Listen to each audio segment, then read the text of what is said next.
Hey, what's going on, guys? Welcome back to the channel. Today we are finally going to be working on my Camaro build again, but have a little bit of a change. This is a new engine we have that we're planning on putting in here. This is a 6.5 liter turbo diesel. Obviously we have the transmission here. Let me show you around a little bit.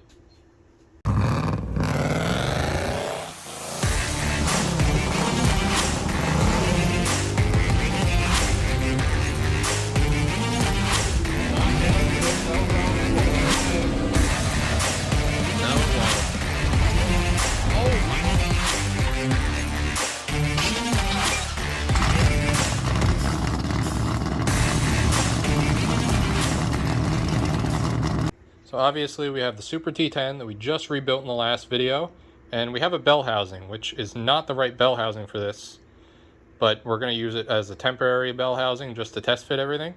Those bolts are wrong.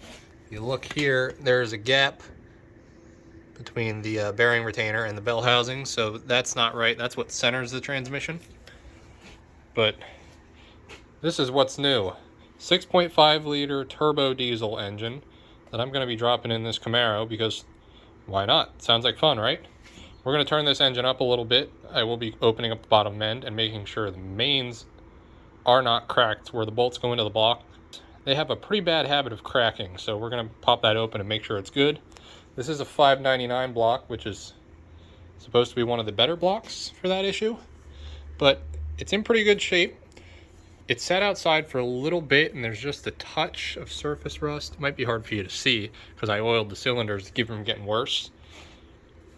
But it's not bad enough that it's going to leave any rust pitting or anything. It's just a touch of surface rust on it. So had a blown head gasket, so I took the heads off and got it all cleaned up. We're going to be using 6.2 diesel heads on this because they're in better condition than my 6.5 heads. So we're going to take this engine, bolt it up to this transmission, and we're going to try to test fit it in this engine bay today, make sure it's going to fit, get the 6.2 heads, put them on this, and put the exhaust manifolds on as well. There's a dog barking. We're going to put the exhaust manifolds on and maybe even set the turbo on. I don't think I have bolts for the turbo, but we're going to set it on, make sure everything's going to fit, and see how it's looking. So let's get to doing that.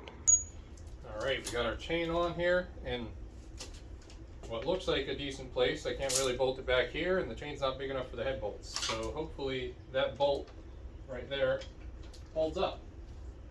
I guess we'll find out what the tensile strength of it is. Let's get this block lifted up, get that off so we can get the transmission on.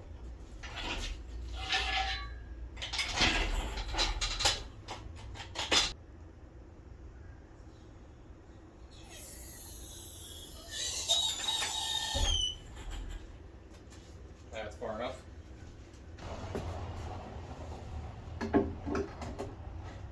That was pretty easy.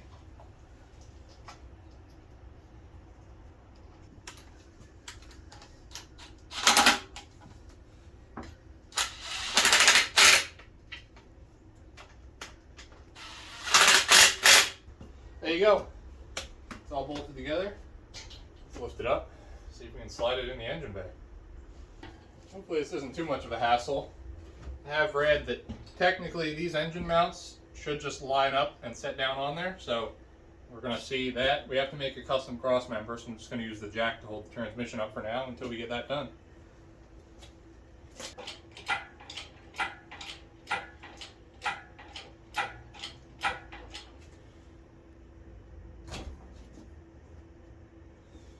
A little too far forward.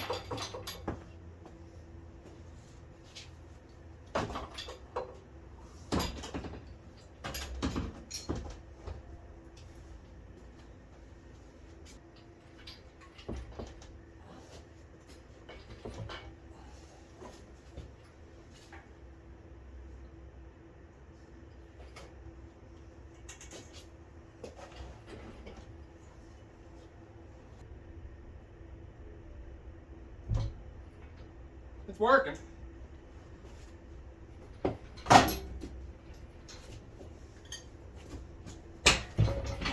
Just ain't, you know, what I'd call proper.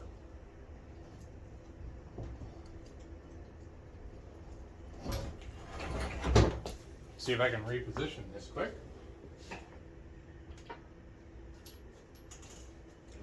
So I can get the engine in just a hair farther.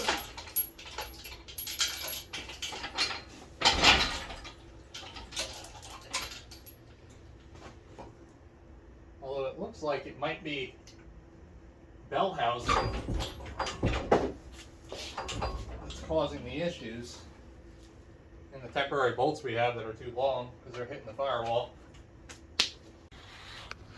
You can see back down in here, we can get a good view for you.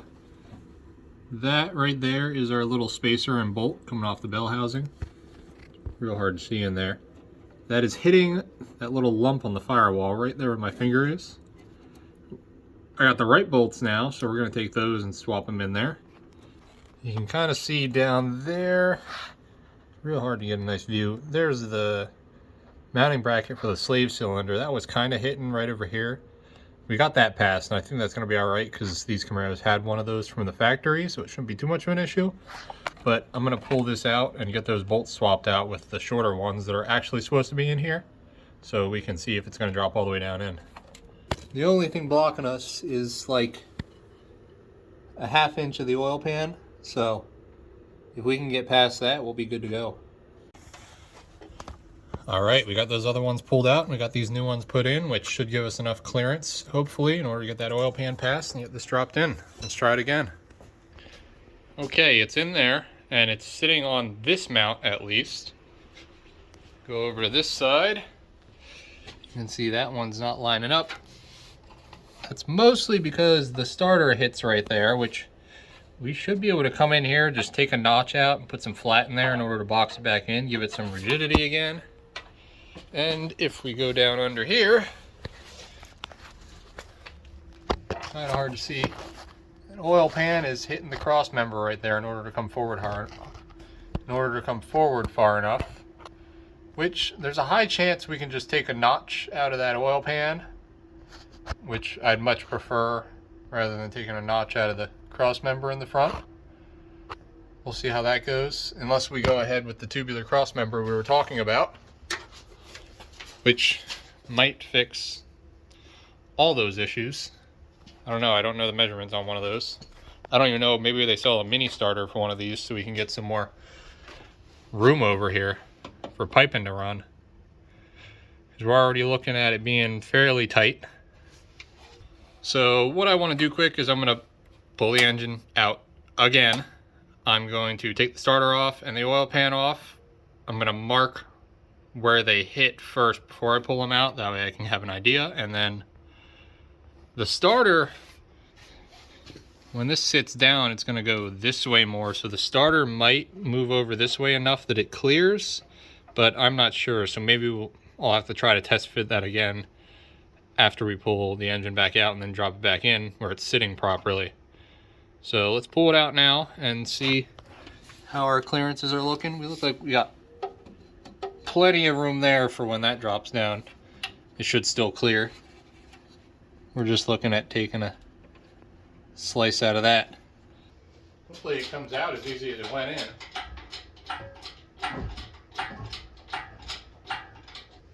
Here's our massive starter. This is a gear reduction starter. I have a direct drive sitting over there, so I'll have to find out which one I should use. Maybe the direct drive will fit better.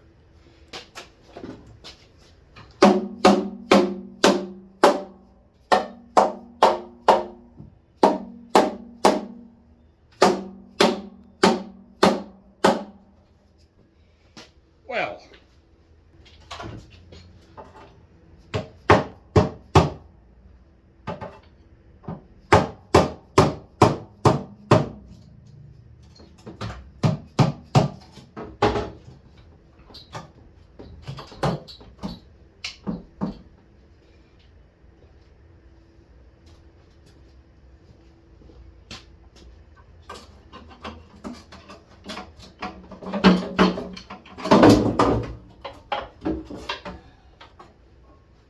go.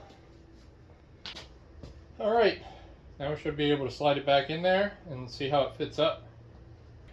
All right, we got it dropped down in there and the holes are lined up. It's exactly where the engine's going to sit when it's all said and done. So let's go ahead and get some heads set on here. Maybe we'll get like one bolt in just to make sure they stay in place. And then we'll get the manifolds out and see how the manifolds lined up, see how our clearances are looking, what we're going to have to modify. If the manifolds are too far off, we're going to end up making custom manifolds for this, so we'll see how that goes.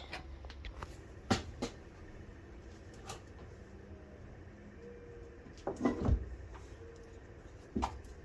setting the 6.5 heads on here, which are not the heads we're going to end up using, but they're going to work for us for test fitting. Wow, that is going to be close.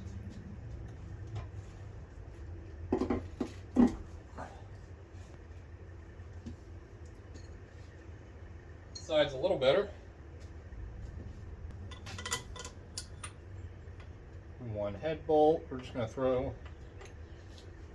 throw it in a couple threads just to hold it all in place. I don't want these heads sliding off and going anywhere, so.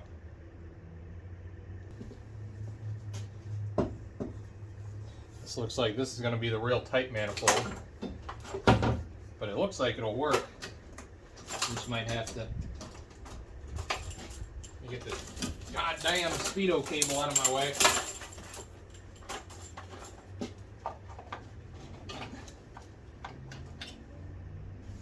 I'm gonna have to come up through the bottom to get this up there.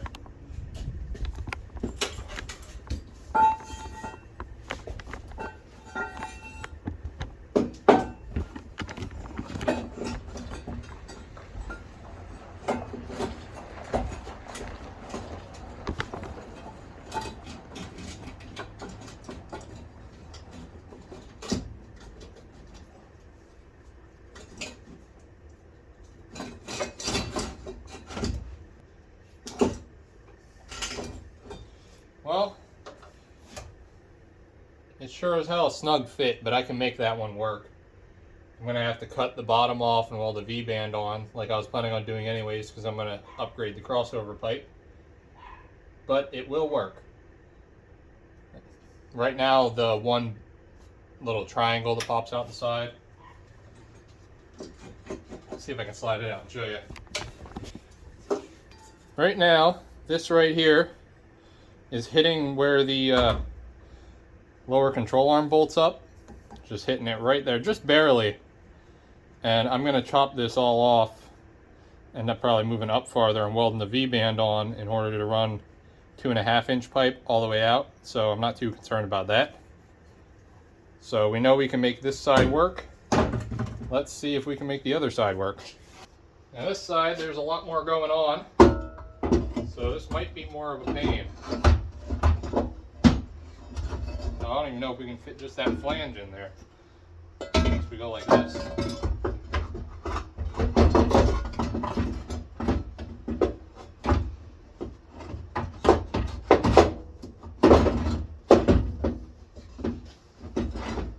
I'll tell you what, she's tight.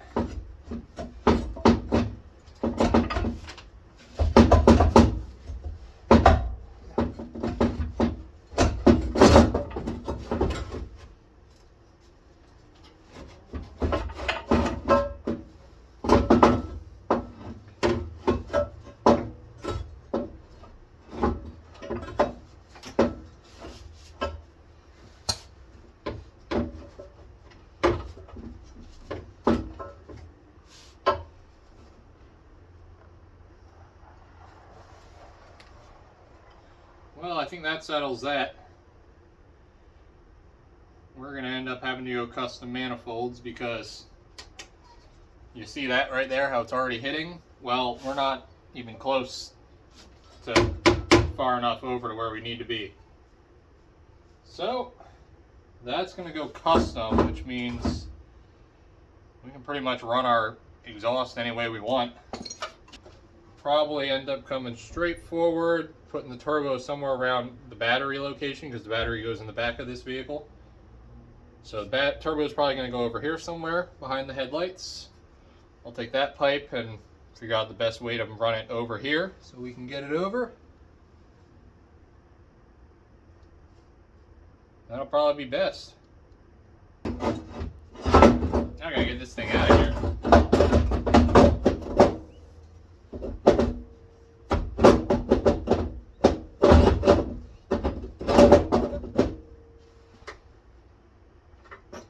You know it's a problem when it's easier to take the cylinder head off to get the manifold out.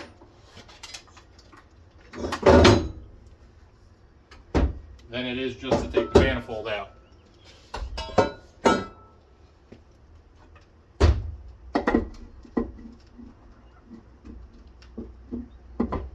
Tell you what, it's almost like these things weren't meant to have Detroit diesels in them. Huh.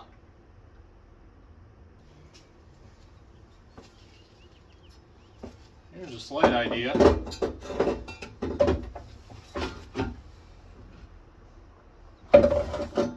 That's a no. Let me grab something quick. This is a 6.2 Detroit header, which doesn't look like it would flow as well, but it'll still flow.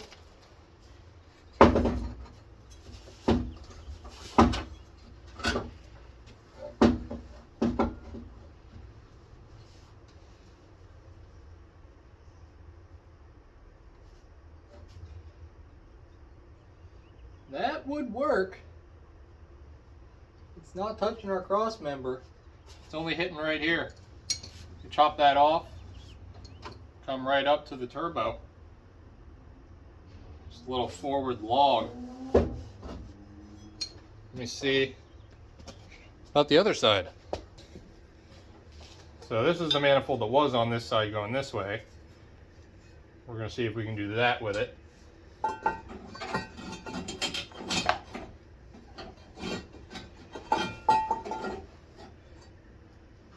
I do not think we're going to be able to. That's tight.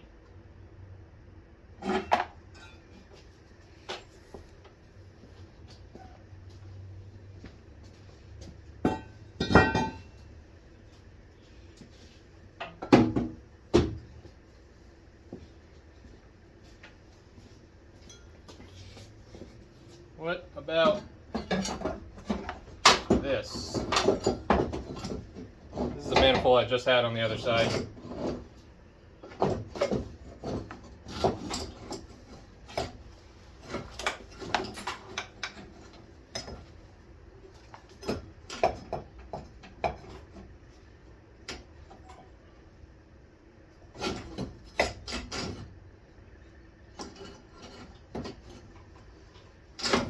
If I chop this end off, that should work.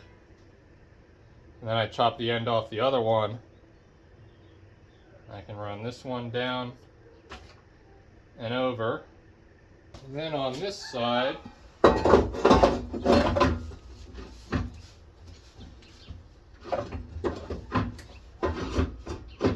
now we're hitting that bracket right there. I'm not sure how much better that's going to get. So I chop it off here and do a U up. That might work. Okay, last thing I want to try before ending off this episode, which I get you guys kind of in a weird position over there, is see if our starter will line up.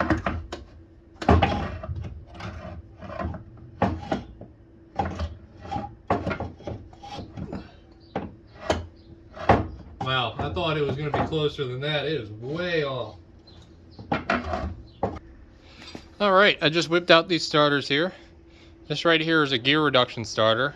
This is a direct drive starter. You can see I got these lined up pretty much the same, everything lined up here. But if you look down here, we got about an inch difference in length overall. Obviously it has this big nub that sticks off right here, but we'll see if that's going to become an issue or if that's going to clear anything. But we're going to give this one a shot, even though it's way heavier. See if it fits. This is actually off a 6.2 diesel. You can see right there, marked 6.2. So If this one works, then I know I can make it work with a direct drive, which some people say is better. Some people say the gear reduction is better. I don't know. I don't care. I just want to see what fits so I can make it work. And then after I see if this fits, I'm going to see if they sell a, I guess, mini starter for a 6.2 or 6.5 diesel, which would be fantastic.